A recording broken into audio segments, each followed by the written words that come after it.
Good afternoon and welcome to today's live where I'm going to talk with you more about crossing over, self-kindness, and healing. This is for those of y'all out there that are in the process of losing someone or have lost someone that you love has transitioned out of their physical form. And this is very personal to me, as one of my best friends is currently in that process. This is a wonderful, beautiful soul. We've been friends since middle school, been there through thick and through thin. This person has encouraged me in my business. We've even done yoga together. And when I came out to her about my sexuality, she wholeheartedly accepted me. And we've had so many great times walking at the beach, even going on trips together. Now, when I heard the news a couple of days ago that this person was potentially going to cross over, it brought massive sadness, right? The tears, I've been crying, more tears than I can count. And now more than ever, I'm reminded to never make assumptions, right? If someone you know that you love, maybe going through some hard times, reach out to them, whether it's a DM, whether it's a phone call, okay? And know that you are human, right? You are a spirit too. We're all spirits in this physical form, and we're only in this body for a lifetime, right? And so it's important to practice grace with yourself and with others. You are not your addiction. You are also not your emotions, right? If you are going through a tough time right now, whether it is because of loss or something else.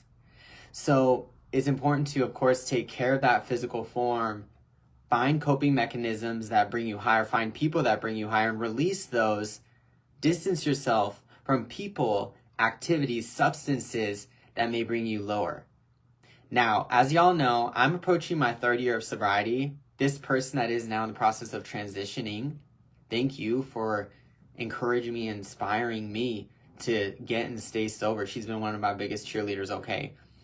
So she's been a light in me, and she lives on through me as she transitions now to become an angel. Now, know that even if you've been 3 years sober, you've been one day sober, right? That right there is success. So we're in this world now where we think that change happens instantaneously.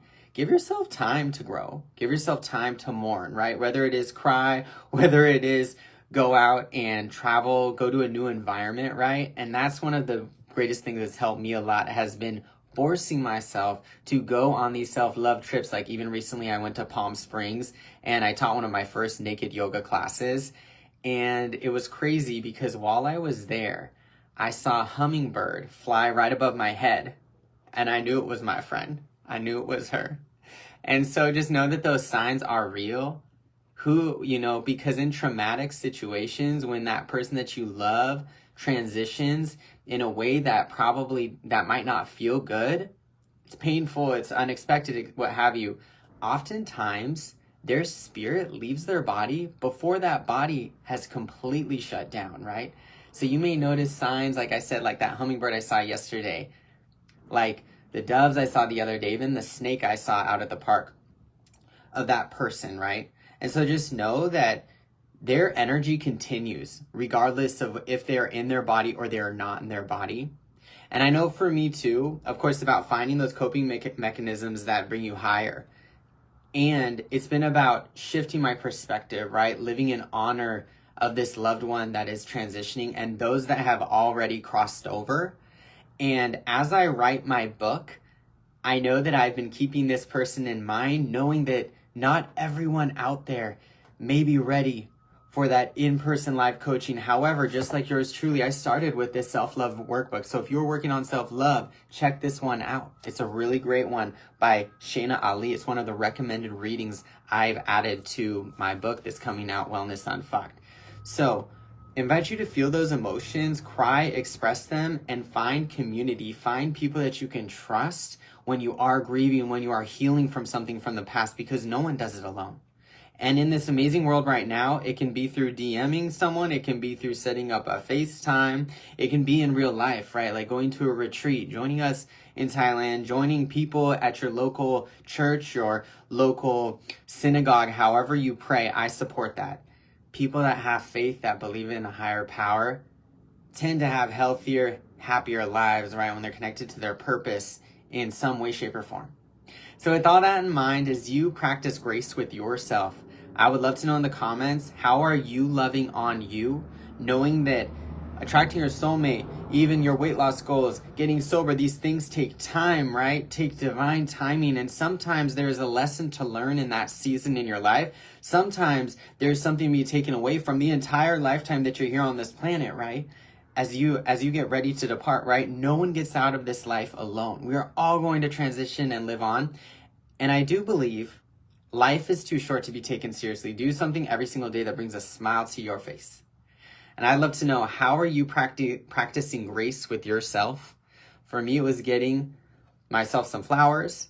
For me, it was taking myself out for a Frappuccino yesterday, and also going to Palm Springs, and yes, doing some naked yoga. So I want to know, how are you practicing that self-kindness? How is that loved one that has transitioned on living through you? Now, with all that in mind, as we close out with good energy now in your body, as you practice all that radical self-love, press one hand to your heart and one hand to your belly. Option now to close your eyes and breathe in positivity and light, strength, love. Hold it in your body. Exhale, release any toxicity. Repeat after me. I love myself unconditionally. Fantastic. Now give yourself a big hug. You are enough. Continue to say those words, those self-loving affirmations to yourself on the daily, even when you don't feel like doing it, and do those activities that make you feel better, even when you may desire to just stay alone and isolate. Okay, I'm here for you. I'm committed to your success. My name is Luke. I coach executives to get fit and loved while making money, for those of you who do not know me. And I hope that you have a fabulous day as you enjoy this journey that we call life, while inspiring others out there. Sending y'all love, sending my loved one love as they transition to the other side. Thank you for listening, for watching, for liking, for loving. Have an amazing day, y'all. Bye-bye.